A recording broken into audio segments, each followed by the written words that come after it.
नमस्कार, मेरे YouTube channel में आप सभी का स्वागत है। और आज मैं हिंदी लेकर आपके सामने आई हूँ। कुछ बच्चों ने कहा कि मैम हिंदी को भी आप प्रेजेंट करिए और हिंदी के टॉपिक्स को भी कवर करवाइए, तो इसलिए आज मैं हिंदी की वीडियो अपलोड कर रही हूँ। हिंदी जो मैं ले रही हूँ वो जनरल पेपर के लिए ले रही हूँ। ये ASSB के लिए भी यूजफुल होगा, प्लस KVS, CTET और जितने भी कॉम्पिटिटिव एग्जाम हैं टीचिंग लाइन के लिए, उन सभी के लिए यूजफुल होगा। तो हिंदी में आज सबसे पहले जो मैं टॉपिक इंट्रोडक्ट कर रही हूँ वो है भाषा, बोली और लिपि। वैसे तो ये काफ़ी बड़ा टॉपिक है, बट इसे मैं छोटे छोटे भागों में डिवाइड कर आपके सामने प्रेजेंट कर रही हूँ। तो सबसे पहले आज मैं इंट्रोडक्ट कर रही हूँ जिसमें भाषा, बोली और लिपि के बारे में बता रही हूँ। थोड़ा सा देखेंगे भाषा, बोली, लिपि क्या है। फिर से मैं बता दूं कि ये हिंदी के जनरल पेपर के लिए है। ये किसी भी विभाग में आ सकता है, चाहे वो CTET हो, TET हो या फिर आपका TGT, PGT, PRT के लिए यूज किया हुआ हो। अब भाषा, बोली के बारे में थोड़ा सा हम लोग जान लेते हैं। मान लो अगर हम लोग एग्जाम में पढ़ा रहे हैं तो एग्जाम में जब क्वेश्चंस आते हैं तो उस ड्यूरेशन में हमारे पास प्रश्न पूछा जाता है कि भाषा क्या होती है, बोली क्या होती है, तो थोड़ा सा उनके बारे में एलैबोरेट करते हुए, प्लस हमारी भाषा की जो हिंदी सभ्यता कहाँ से शुरू हुई, किस तरीके की हुई। अगर जनरल पेपर की बात करें तो ज़्यादा डेप्थ में क्वेश्चन नहीं पूछे जाते हैं। जहाँ जहाँ से क्वेश्चन आए हुए हैं मैं वहाँ से हम टॉपिक को थोड़ा सा टच करते हुए आगे की तरफ बढ़ेंगे। सबसे पहला क्वेश्चन आपसे पूछा गया था कि हिंदी भाषा का जो विकास क्रम है वो किस क्रम से शुरू होता है। तो हिंदी भाषा का जो विकास क्रम है, मैं पूरी चीज़ों को ना लिखते हुए थोड़ा शॉर्ट में चलूंगी। हिंदी भाषा का किसकी बात कर रही हूँ मैं यहाँ पर, विकास की बात कर रही हूँ, विकास क्रम की बात कर रही हूँ। अब विकास क्रम की जब हम बात करते हैं तो सबसे पहले हमारे देश में कौन सी भाषा आई थी, हमारे देश में संस्कृत भाषा आई थी। संस्कृत में जब अपभ्रंश पैदा हुआ, अपभ्रंश क्या होता है, अपभ्रंश का मतलब होता है बदलाव, पतन। इसका मतलब जब संस्कृत में बदलाव हुआ, कुछ समय बीता, कुछ कालांतर बीता और उसके बाद जब नई भाषा का स्वरूप हमारे सामने आया तो संस्कृत के बाद हमारे देश में पाली आई। और पाली में जब अपभ्रंश पैदा हुआ, बदलाव हुआ, तब उसके बाद हमारे सामने प्राकृत आई। और जब प्राकृत में भी अपभ्रंश पैदा हुआ तो हमारे सामने क्या है, कई बुक्स में अवहट नाम की भी चीज दे रखा है, तो आपको इतना ध्यान देने की जरूरत नहीं, अवहट भी बोल सकते हैं, पर उसी का एक नाम और भी लिया जाता है जिसका नाम है अपभ्रंश। ठीक है, तो अब ये अपभ्रंश का मतलब अभी मैंने बताया था, अपभ्रंश का मतलब होता है जहां पर क्या है, पतन या बदलाव या किसी चीज के स्वरूप में परिवर्तन आ जाना, उसको हम अपभ्रंश कहते हैं। और जब अपभ्रंश में भी अपभ्रंश पैदा हुआ तब क्या आई, हिंदी आई। इसका मतलब ये हमारी हिंदी भाषा का विकास क्रम है। जो सबसे पहले संस्कृत आई, संस्कृत के बाद पाली, पाली के बाद प्राकृत, प्राकृत के बाद अपभ्रंश, अपभ्रंश के बाद हिंदी आई। अगर आपके एग्जाम में पूछा जाए कि इसमें से निम्नलिखित में से कौन सा क्रम सही है तो आप इस क्रम का पालन कर टिक लगा सकते हैं। बट अगर बीच में से किसी को मिसिंग कर दे तो आप ध्यान रखोगे कि ये क्रम ही पालन करना है, चाहे बीच में से कोई भी हट जाए, पर क्रम आपका उल्टा सीधा नहीं होना चाहिए। इसी में से एक एग्जाम में पूछा गया था कि आरोही और अवरोही क्रम में अरेंज कीजिए। इसका मतलब भाषा के विकास क्रम को आरोही या अवरोही क्रम में लगाइए। असेंडिंग या डिसेंडिंग ऑर्डर में, मैं दोनों बताऊंगी क्योंकि क्वेश्चन कुछ भी पूछा जा सकता है, तो ध्यान रखिएगा। असेंडिंग और डिसेंडिंग का मतलब क्या है। असेंडिंग मीन्स जिसको हम बढ़ते क्रम में लगाएं या घटते क्रम में, देखो क्वेश्चन का कोई भी स्वरूप हो सकता है। तो असेंडिंग और डिसेंडिंग इंग्लिश में इसलिए बता रही हूँ ताकि हिंदी में समझने में आपको मदद मिले। अब यहाँ पे जो है संस्कृत के बाद पाली आई है, पाली के बाद प्राकृत आई है। इसका मतलब क्रम जो है कैसा बढ़ रहा है, ये बढ़ते क्रम में है, और ये वाला क्या हो जाएगा, घटते क्रम में। तो ध्यान रखेंगे ये जो क्रम है इसको क्या कहेंगे हम, आरोही क्रम। ठीक है, और ये जो है इसको कहेंगे हम अवरोही क्रम। इसका मतलब जब हम ऊपर से नीचे की तरफ जा रहे हैं तो वो क्या हो जाएगा, आरोही क्रम, और जब हम नीचे से ऊपर की तरफ जाएंगे तो क्या हो जाएगा, वो अवरोही क्रम। तो बढ़ता क्रम ये होगा और घटता क्रम ये होगा। ठीक है, दूसरी चीज एक और देखेंगे, अगर आपसे नेक्स्ट क्वेश्चन पूछा जाए, इसी में से जो क्वेश्चन बन सकते हैं मैं वो बताती जा रही हूँ। अगर आपसे पूछा जाए कि हमारे संस्कृत या फिर हम ये कहें कि हिंदी की आदि जननी कौन है, आदि जननी का मतलब क्या होता है, तो संस्कृत हमारी क्या है, आदि जननी है। अब आदि जननी क्या है भाई, आदि जननी का मतलब है आदि माने शुरुआत और अंत माने एंड। इसका इसका मतलब स्टार्टिंग में सबसे पहले हमारी हिंदी की माता कौन थी, तो वो क्या कहलाएंगी, संस्कृत कहलाएंगी। अगर आपसे इसी क्वेश्चन को चेंज कर दूं और मैं कहूं कि संस्कृत का विकसित या आधुनिक रूप क्या है, फिर से क्वेश्चन क्या बोल रही हूं मैं कि आधुनिक या विकसित रूप क्या है, तो क्या कहलाएगा आपका, वो हो जाएगा हिंदी। किसका आधुनिक रूप, संस्कृत का आधुनिक रूप। इसी में से कुछ और क्वेश्चंस भी पूछे गए थे, जैसे पूछा गया था कि संस्कृत का अपभ्रंश क्या होगा, तो का बोलेंगे तो नीचे की तरफ जाएंगे, फिर से क्वेश्चन को ध्यान से सुनेंगे।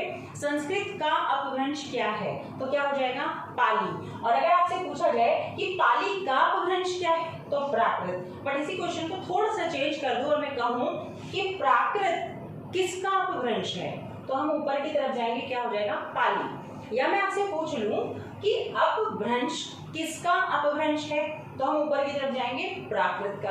या फिर इस प्रश्न को थोड़ा सा और चेंज कर दूं, कंफ्यूज करूं और पूछूं कि अपभ्रंश का अपभ्रंश क्या है, तो क्या हो जाएगा, हिंदी। और मैं ये प्रश्न पूछूं कि हिंदी का या हिंदी किसका अपभ्रंश है, तो क्या हो जाएगा, अपभ्रंश। रिवाइज करके क्वेश्चन को 2-4 बार सुनिएगा, समझ आ जाएगा। जब मैं आपसे बोलूं कि संस्कृत का अपभ्रंश क्या है, तो नीचे वाले को आंसर देते हैं, और जब पूछूं कि पाली किसका अपभ्रंश है, तो ऊपर वाले को आंसर देते हैं। ठीक है, मेरे ख्याल से इतना अच्छे से समझ आ गया होगा। इनमें से इस टाइप के क्वेश्चन आपसे बन सकते हैं। जनरल पेपर में इससे और ज्यादा डेप्थ में क्वेश्चन नहीं पूछा जाएगा, बट हाँ टीजीटी और पीजीटी हिंदी की बात करूं तो वहां पर इससे और डिटेल में क्वेश्चन आपसे पूछा जा सकता है। अलग अलग बुकें अलग अलग बात कहती हैं, और मैं सिर्फ एग्जाम को मद्देनजर रखते जिसको माना जा रहा है सिर्फ वही बता रही हूँ, जिसके मार्क्स मिल रहे हैं उसके बारे में बता रही हूँ। नेक्स्ट आगे बढ़ेंगे, दूसरे की बात करते हैं। अब हम लोग हिंदी भाषा के विकास क्रम से थोड़ा और आगे बढ़ेंगे, तो मैं थोड़ा सा कॉन्स्टिट्यूशन की तरफ चलूंगी, संविधान की तरफ चलूंगी। अगर हम भारत में हिंदी की बात करें तो सबसे पहले जब भारत आज़ाद हुआ था, कब हुआ था हमारा सबको पता है, 1947 में आज़ाद हुआ था। जब आज़ाद हुआ था और संविधान बना था, तो संविधान बनाने के दौरान हमारे देश में एक बात रखी गई थी कि कितनी भाषाओं को इज्जत दी जाए, कितनी भाषाओं को संविधान में रखा जाए। तब ध्यान रखेंगे कि संविधान जब बना था हमारे देश में, तो संविधान बनने के दौरान हमारे पास कुल कितनी भाषा थी, तो ध्यान रखेंगे 14 भाषाएं थी। कितनी भाषाएं थी, 14 भाषाएं थी। और संविधान में अब तक कितने संशोधन हुए हैं, भाषा को मद्देनजर रखते हुए अभी तक कितने संशोधन किए गए हैं, तो ध्यान रखेंगे संविधान में अभी तक 3 संशोधन हुए हैं। किसके लिए, भाषा के लिए। अब ये संशोधन जो हुए हैं इनके बारे में भी थोड़ा सा हम लोग बात कर लेते हैं। जब हम लोग संविधान की बात करते हैं तो इसमें 14 भाषाएं थी, 3 संशोधन था, और इन 3 संशोधन में अलग अलग भाषाएं जुड़ी हैं। इन भाषाओं के बारे में भी बात कर लेते हैं। सबसे पहला जो संशोधन हुआ था, तो पहले संशोधन में कौन से नंबर का संशोधन था उसको देखेंगे। तो पहला संशोधन जो था वो 21वां संशोधन था, और इस 21वें संशोधन में कितनी भाषा जुड़ी थी, तो एक भाषा जुड़ी थी। और कौन सी जुड़ी थी, तो वो सिंधी जुड़ी थी। ठीक है, तो अभी हमारे पास संविधान में पहले 14 भाषाएं थी, उसके बाद 3 संशोधन हुआ, और 3 संशोधन के दौरान क्या हुआ, हमारे देश में भाषाएं जुड़ती गई। तो हमारे देश में जब पहला संशोधन हुआ वो 21वां संशोधन था, जिसमें कौन सी भाषा जुड़ी थी, सिंधी जुड़ी थी। फिर दूसरी की बात करें तो वो हमारा 71वां संशोधन था, और 71वां संशोधन में कितनी भाषा जुड़ी थी, तो यहाँ पे ध्यान रखेंगे हमारे पास 3 भाषाएं जुड़ी थी। और 3 भाषाएं कौन सी थी, तो यहाँ पे ध्यान रखोगे, एक तो आपने सुना होगा कोंकणी, मणिपुरी और नेपाली। नेपाली एक अंतर्राष्ट्रीय भाषा है, हमारे देश की भाषा नहीं है, फिर भी हमारे इन संविधान के अंतर्गत आपको नेपाली भी देखने को मिलेगा। बट खास बात है कि हमारे पास हमारी 22 भाषाओं में कहीं भी अंग्रेजी को शामिल नहीं किया गया है ना, क्योंकि वो एक ऑफिशियल और प्रोफेशनल लैंग्वेज के रूप में मानी जाती है। उसके बाद हमारा तीसरा संशोधन हुआ जो 92वां संशोधन था। ये 2003 में हुआ था, सबसे लास्ट संशोधन। अगर भाषा की बात करें तो 2003 में सबसे लास्ट संशोधन हुआ था, जिसके अंतर्गत हम लोग बोल सकते हैं, और ये वाला जो संशोधन है इसको हम लिख सकते हैं 1992 में हुआ था। ठीक है। तो यहाँ पर क्या है, 92वां संशोधन हुआ था और 92वें संशोधन में 4 भाषाएं जुड़ी थी। 4 भाषाएं कौन कौन सी थी वो भी देख लेते हैं हम लोग। इसमें से चौथी भाषाएं, सबसे पहले जो भाषा की बात करेंगे, एक डोगरी सुनी थी आपने, डोगरी, बोडो, उसके बाद मैथिली सुनी है आपने, ठीक है, और संथाली। तो हमारे पास कुल मिलाकर जो है 4 भाषाएं लास्ट में जोड़ी गई 2003-92 संशोधन के अंतर्गत। तो यहाँ पे पहले संशोधन में एक भाषा जुड़ी सिंधी, दूसरी जो है ज्यादातर पाकिस्तानी भाषा के अंतर्गत मानी जाती है सिंधी, और हमारे देश में भी, भारत में बहुत जगह फैली हुई है। अब कोंकणी की बात करें, मणिपुरी, नेपाली, डोगरी जो है आपको जम्मू एंड कश्मीर में ज्यादातर बोली जाती है, बोडो एक बोडो जनजाति है असम की, वहां पर बोली जाती है। मैथिली और संथाली आप जानते हो बिहार और आपके बहुत फेमस है ना। तो यहाँ पर हम लोग इनकी बात कर सकते हैं। तो इस आधार पर हमारे पास अब कितनी भाषाएं होगी, थोड़ा सा इन पे भी काउंट कर लेते हैं। पहले हमारी 14 भाषाएं थी और अब कितनी हो गई हमारे पास, 15, 16, 17, 18, 19, 20, 21, 22। इसका मतलब हमारे पास कुल मिलाकर कितनी भाषाएं हैं, 22 भाषाएं हैं। कौन सी अनुसूची के अंतर्गत अगर पूछा जाए, क्वेश्चन आया भी हुआ है, तो 22 भाषाएं जो हैं वो 8वीं अनुसूची के अंतर्गत बताई गई है या लिखी हुई है, ठीक है। तो कुल मिलाकर हमारे पास हमारी 8वीं अनुसूची के अंतर्गत 22 भाषाएं हैं। क्लियर है मेरे ख्याल से, यहाँ पर आपको सारी चीजें समझ आ गई होंगी कि अच्छा एक चीज और बता देती हूँ, ये 14 भाषाएं कौन कौन सी हैं ये भी जानना जरूरी है। तो 14 भाषाओं के अंतर्गत सबसे पहले अगर बात करें तो हमारी हिंदी, संस्कृत, ठीक है, उर्दू को भी मान्यता दी गई थी। इसके साथ साथ आपके यहाँ पर जो है अगर बात करें तो पंजाबी भी थी, ठीक है, तेलुगु, तमिल, कन्नड़, मलयालम, इसके साथ साथ आपकी गुजराती, अगर उड़ीसा की बात करें तो ओडिया, ठीक है, उसी के साथ बांग्ला ये भी ऐड थी, इसमें कश्मीरी भी ऐड थी, ठीक है। तो इस तरीके से हमारे पास बहुत सारी भाषाएं थी जो 14 भाषाओं के अंतर्गत ऐड की गई थी। तो कुल मिलाकर हमारे पास कितनी है, 22 भाषाएं हैं जो बाद में संशोधन के द्वारा अलग अलग संशोधन में जोड़ी गई। मेरे ख्याल से यहाँ तक क्लियर होगा। आगे बढ़ते हैं, थोड़ा सा और चीजों को बताती हूँ। अगर हम लोग भाषा की बात करें तो हमारे यहाँ एक क्वेश्चन आया था हिंदी भाषी क्षेत्र के बारे में। एक साथ सारी चीजों को क्लियर नहीं कर पाऊंगी, इसे छोटे छोटे टॉपिक्स में बांटकर मैं आप लोगों को पढ़ा रही हूँ। जब भारत का संविधान बना तब हमारे देश में एक कॉन्सेप्ट और आया था कि किसको मान्यता दी जाए, कौन सी भाषा को हमारी राजभाषा या राष्ट्रभाषा घोषित की जाए। तो हमारे यहाँ 14 सितंबर 1949 को एक बहुत बड़ा निर्णय लिया गया। क्या निर्णय लिया गया, देखो 14 सितंबर 1949 की जब हम बात करते हैं तो वहां पे ये निर्णय लिया कि किस भाषा को महत्व दिया जाए, और उस भाषा को महत्व देने के लिए ये देखना था कि भाई हमारे पास तो बहुत सारी भाषाएं हैं पर उसमें से सर्वाधिक जो महत्व देने वाली भाषा थी हिंदी थी। अब देखोगे यहाँ से थोड़ा सा और कॉन्सेप्ट को एक्सप्लेन करती हूँ। अब हमारे पास हिंदी भाषा क्षेत्र, एक चीज और बता देती हूँ पहले। 14 सितंबर 1949 को जब हम बात कर रहे थे तो 14 सितंबर 1949 को एक निर्णय लिया गया कि हमारे भाषा को, हिंदी भाषा को किस रूप में प्रचलित किया जाए। तब वहां पर हिंदी को राजभाषा के रूप में प्रचलित किया गया।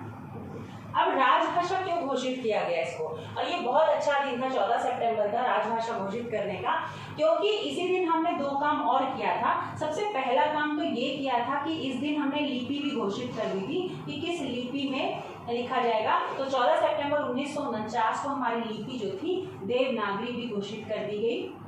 प्लस दूसरे एक काम और किया गया कि जब इतना बड़ा दिन था तो उसको यादगार बनाना था, तो इसी दिन हमने हिंदी को क्या कर दिया, हिंदी दिवस के रूप में, किसको, 14 सितंबर को हिंदी दिवस के रूप में घोषित कर दिया गया। इसका मतलब भारत में, ध्यान रखोगे मैं भारत स्पेशल बोल रही हूँ, कि हर वर्ष भारत में हम 14 सितंबर को कौन सा दिवस सेलिब्रेट करेंगे, तो हिंदी दिवस का हम लोग जो आयोजन करेंगे या फिर हम उसको त्यौहार के रूप में मनाएंगे।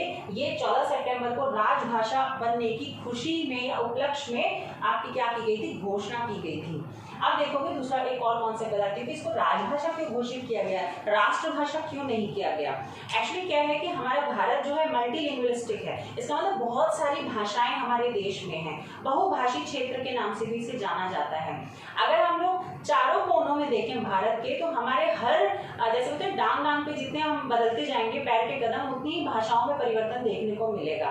तो भाषा के आधार पर हम इसे राष्ट्रीय घोषित नहीं कर सकते, क्योंकि राष्ट्र में एक ही चीज होती है। अगर मैं पशु बोलूं तो एक है, खेल बोलूं तो एक है, पक्षी बोलूं तो एक है, फूल बोलूं तो एक है, पर भाषा एक नहीं हो सकती। ये राज्य में बोली जाने वाली भाषा है, इसलिए इसे क्या नाम दिया गया, राजभाषा प्लस राजकाज में प्रयोग की जाने वाली भाषा के रूप में इसको प्रख्यात किया गया। बट एक चीज और बता दूं कि हिंदी दिवस भारत में मनाया जाता है, बट हम विश्व हिंदी दिवस भी मनाते हैं।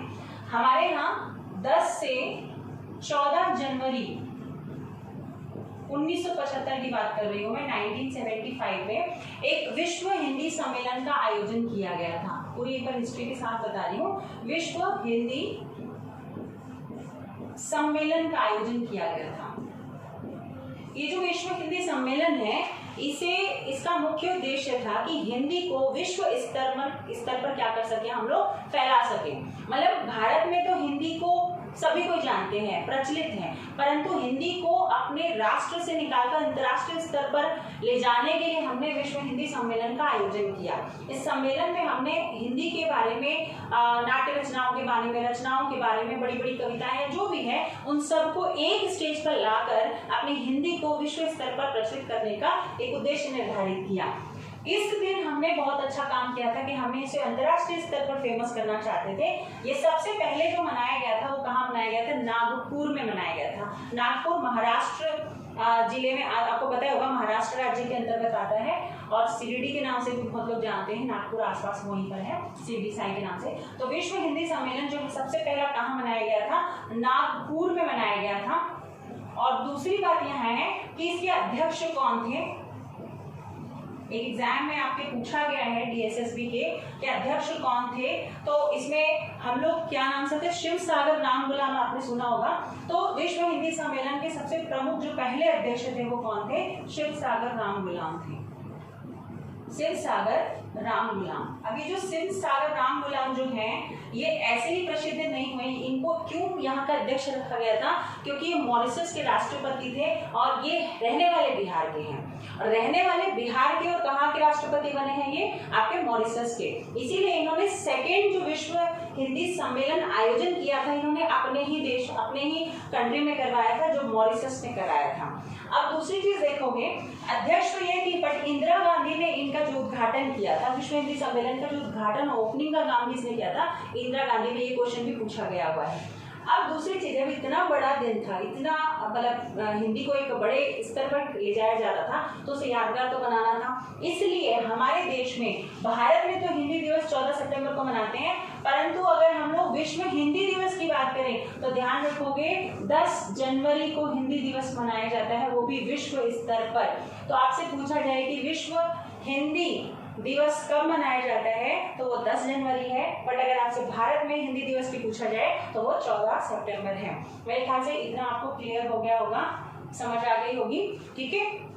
एक चीज और बता देती हूँ कि हमारी हिंदी की लिपि देवनागरी है, बट केवल हिंदी की देवनागरी में नहीं लिखी जाती है, संस्कृत, मराठी, नेपाली, गुजराती, ठीक है, इवन हरियाणवी तक आपकी देवनागरी लिपि में लिखी जाती है। प्लस इसके देवनागरी लिपि जो है, किसी भी बोली को भी हम देवनागरी लिपि में लिखते हैं। हमने भारत की बोलियों को भी हम लोग देवनागरी, ऑलमोस्ट बोलियां, मैं नहीं कहूँगी सब, मैथिली भी देवनागरी लिपि में लिखी जाती है। तो आप लोग ये मत समझिए कि देवनागरी में केवल हिंदी ही लिखी जाती है, संस्कृत भी लिखी जाती है, मराठी, गुजराती, पंजाबी गुरुमुखी में लिखी जाती है, अंग्रेजी रोमन में लिखी जाती है, उर्दू फारसी में लिखी जाती है, ठीक है। तो इस तरीके से हम लोग कह सकते हैं कि हमारे यहाँ जो है परिचय जो हुआ, हिंदी दिवस और विश्व हिंदी दिवस दोनों का परिचय दिया। उम्मीद करती हूँ आज की कक्षा आपको समझ आई होगी।